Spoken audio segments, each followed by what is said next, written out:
Good morning, YouTube. So it is Monday, getting ready for today. Got the trailer loaded. I'm just waiting on Jacob, but we're supposed to meet at 8:30. It's probably like 8 right now, so I gotta fill up the cooler for this week. I am going to try. Let me get over here. Oh, excuse me. I'm going to try and get rid of this shoe blocker, or not get rid of it, but take it off. Because it's been giving me issues, like I've said in my other videos. Again, don't buy this. Go with the manual shoe blocker, quick shoot or grass flap. Those are I think the top two shoe blockers that they have. I just went with this because this is what the dealer runs, or that's what, that's a SCAG shoe, like automatic shoe blocker or whatnot. But this is probably like the third time it's giving me issues. So I'm just gonna take it off, run it for a little bit like that. And then I'll probably order the quick shoot from my other dealer this week, and it normally takes them about like a week or two. So once they get it, but again, this is what I'm referring to, something like a manual. Let me see. So quick shoot, no issues. Definitely recommend it. It's like $500, so it is a little pricey, but I mean, you're gonna be using it for years. Especially come winter, if you do like mulching leaves, or if you offer like fall services or cleanups during fall, you definitely need some kind of shoe blocker with mulching blades and whatnot. Me and my wife her coffee with mine. I got these tires probably maybe like 2 months ago. They're somewhat starting to go bald a little bit, so I think within the next month I might have to, maybe 2-3 weeks, I might have to use the spare and then order myself a new tire, or 2 tires, because I'm sure the other one's the same. I think I finally got the AC fixed. I took it back to my mechanic. He didn't charge me anything. He just charged me for the parts because he felt bad. Finally got new brakes, so that was like $400. Expenses again. Sucks. It sucks, but we'll see what else I need to buy now. Add the quick shoot to the mix. But anyways, today I wanted to talk about 3 things that I wish I knew when I started off. So these 3 things will pretty much has helped me grow as a small lawn care business. And again, I think I'm still considered a small lawn care business. Right now we're at like 60-ish, probably like middle or low 60-ish clients. But all of these are like solid 60 bi-weekly clients. So I have a few weekly clients in there. But pretty much last year, I had a few people that I would service every 3 weeks, once a month, all this, BS that I was putting up with because, what's it called? Because I just wasn't full. And when you start off, you kind of have to like pick your battles. Like, okay, they only want every 3 weeks. I'll take it on because I'm not getting any other leads. And as you start to grow, you get rid of those clients, and you start replacing them with good solid clients. So you need a mix of both when you start off, because ultimately you just want to make some money because you're starting out. You want to keep upgrading your equipment. You probably want a new truck, a bigger trailer, better mowers, weed whackers, edgers, backpack blowers, like the list goes on and on and on and on, hedge trimmer and whatnot. But these are 3 things that has helped me grow as a small lawn care business. So right off the bat, number 1, which I have said it in the past, Google. You need to set up a Google business account. It is somewhat of a process. I don't remember how I did it. I just remember it took me a couple hours. But it's worth it. Like, once you're able to figure out and you're verified, pretty much, I remember I had to like FaceTime like Google Tech, and pretty much he wanted to see where I like my business shop quotes.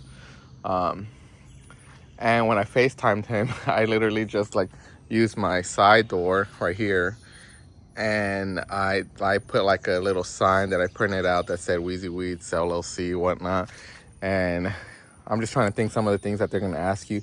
They're going to ask for like an office space. So you need to have like a computer, a laptop, a desk, and something that looks like an office, even if it's inside the house, they'll kind of look the other way, because that's what I did. Because like, oh, he's like, where do you do all your transactions? And I was like, well, I do everything online. He's like, well, you need like a physical office space. And I was like, oh, I was like, okay. I was like, well, sometimes, I use our office in the house. And he's like, okay. He's like, can you take me in there? And I was like, yeah, give me a second. Let me just tidying up let me tighten things up for a little bit. But I mean, he knew that I was just like spitballing and making it look like somewhat organized, and I'm trying to look for my laptop, and it was a mess. Like, you can tell like I put no effort and everything was rushed, because it was rushed and I just didn't know. So they'll ask also for like a register. If you don't have a register, then a laptop will work, where you can send them like invoices, and I just logged into QuickBooks and showed them my numbers and whatnot. And then your setup. So he asked me for, oh, let me see your trailer, your truck. Let me turn, you have to physically turn on the truck, turn off, all this other stuff. But after going through all those hoops, I don't advertise anymore. Like, all the calls that I get is either through Google or because they just see me driving. So number one, get a Google business account. When you finally have the Google business account, and I will say this, I think they had to verify my Google business account like a year or 2 years later, and then that's when I had to go through that whole, pretty much what I described, or that FaceTime call. So I know when I first set it up, they didn't require anything, just pictures, and then I got approved. But once you finally do get approved, friends, family, co-workers, strangers, anyone, like anyone be like, hey, I just started a small lawn care business. Can you leave me a review? I didn't see any results until I was about like 60, maybe 50, but honestly probably like 60 and above. Once I got like 65-star reviews, that's when I started getting some calls. So it did take me a while. I think it took me like 1.5 to 2 years to like finally get to where I'm at. I think I'm at like 126. And the last person that left me a review was like 2 or 3 months ago. So it's been a long time, but I'm just at the point where like, I have enough where, I'm not pushing anymore. But I still get calls, even last week, up from Google. So number one is start a Google business page, also like a Facebook page, business page, Nextdoor, social media. Really use social media and post to try to land those jobs or try to get those leads.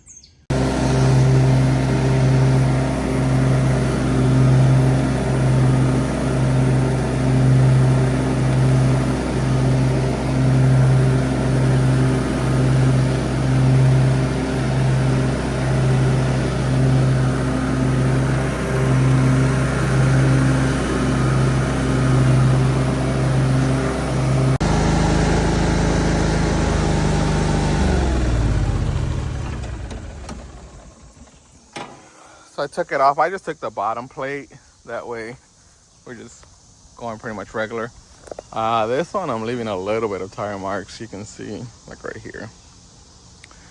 Just from the rain we've got over the weekend, still not fully dry. But this is kind of like a weedy yard, so I really don't think they would say anything. But I did want to add on to number one. I mean, yes, using like social media, but when you start off, it's going to take you a while to kind of get the hang of it or to get those reviews up. The best thing you could possibly do is just like you're consistent and just providing good quality work. You'd be shocked how far that goes, and pretty much that will lead to clients recommending you, or they'll talk to other clients or their neighbors or friends, and they'll be like, oh, so-and-so John did a great job in my yard. He kind of charged me a little bit less than what everyone does, because ultimately you don't know your value yet. Some guys do right off the bat, some guys don't. And then I do get a lot of comments about my pricing, so they want to like compare their prices to my pricing. And it's kind of hard, when I get those comments, because it depends on, your area, ultimately how much do you want to be making. Do you have employees, or are you solo? How much overhead, etc. You know, do you do your taxes legitimately? You know, it's just all like a lot of factors for me to just give you my numbers. Ultimately, it just comes down to you. But anyways, or the like the neighbors just seeing you out there every other week or every week, doing a good job. They'll come up and be like, hey, you know, how much would you charge me? And just by like you being out there and working, people see that, and honestly, that's probably like the best thing you can do. That worked for me. I mean, I'm just how I am as a person. I'm a very hard worker. I'm honest. If I say I can do something and I know I can do it, I'll tell my clients. If I don't know what I'm doing, or if I don't know, I'll be like, hey, I'll try it out, but I really don't know what I'm doing, and they appreciate that feedback. Or, you know, we break something, I don't try to hide it. I go and fix it. But yeah, I mean, just do the best that you can. Be consistent. Communicate, but don't over communicate. You know, and that's like a different video. But yeah, I would say that ties up with number one. First one in the books. Number two, or I guess number two, networking. So it is so important for you to network with other people or other lawn care guys, especially in your business or in your area. Sorry. When I first started, there was one particular guy. I joke around and I call him my mentor. But I mean, I was asking him like the dumbest question because I really didn't know anything. Again, I had zero experience in this field. So I was like constantly messaging him. We would talk shop all the time. We would get on the phone every once in a while. And he lives about like 2-3 hours away from me. So now, because, you know, I've grown a little bit, I really don't talk to him as much as I used to, because a lot of the things I learned already, and there's really no need for me to kind of like bounce ideas off of him anymore, because now I network with other guys in my area.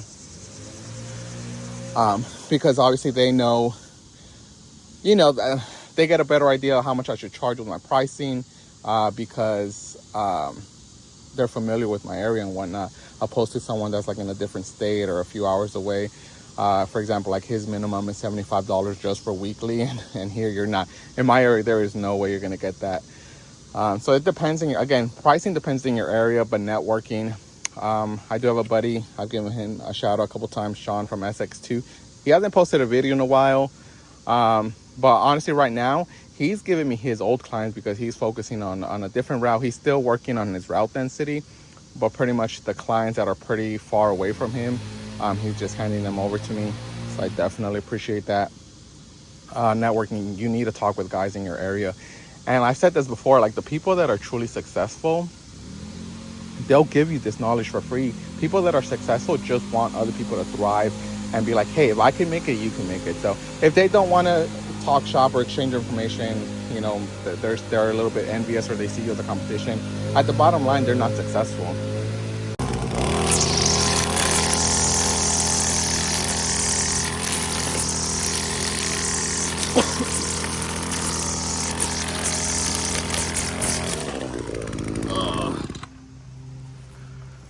So Jacob ended up twisting his leg, or he stepped wrong. So he'll be mowing for the rest of the week, and I'll be stuck weed eating and edging. And you know, it is what it is. I still rather have the help than no help. And I mean, he's pretty good on the mower overall. There's like a few spots that I gotta tell him to like mow, or he'll forget. When I'm mowing, and that's what I told him, I'm like, when I'm mowing, I'm literally like a cyborg or Terminator. Like I'm literally like scanning the whole yard.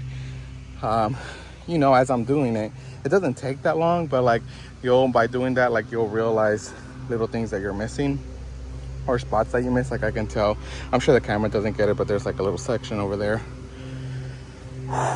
in that area that you missed. So I have to weed eat it before I put it away. But anyways, number 3, signage. You need some type of signage on your truck or trailer to advertise yourself, or your business, I guess. So I have one on each side specifically, so when my gate is down, because I have a big one behind this gate, I'm sure you guys saw it earlier in the video. So I knew that when this gate was down, I needed something for the sides. So that's why I got those two guys, so that neighbors or people driving around, they can see it, and ultimately they'll give me a call. So a few minutes ago, a guy pulled over. He was like, hey, he got Jacob, and Jacob came and grabbed me, and I talked to him. He just moved into this neighborhood, and he wants a quote. And that's what I meant, like, just hard work. I've had this house. This is one of my first properties. I realized that I underbid it, but that's a different story. But anyways, I've been contemplating raising the prices on them, but they've been such good neighbors, or I mean, not neighbors, but such good clients, that I don't want to. And I'm still making a little bit of money, but I definitely underbid this one. And that's what you're gonna do when you start off. And you should be increasing your prices. So next year I am gonna increase my prices, but come winter, they always give me a bonus. So it kind of evens out itself. But anyways, that's what I meant with, like, number one, as long as you're consistent, you're out here, people notice you, they'll see you, they'll see your equipment. And that's how I started, like the guy, he just came and asked for a quote. He just saw, he saw us, he said, oh, like, it looks pretty good, let me give him a chance. So I'm gonna go and give him a quote. But those are really three things that you can do, especially if you're starting out, to improve your business and whatnot.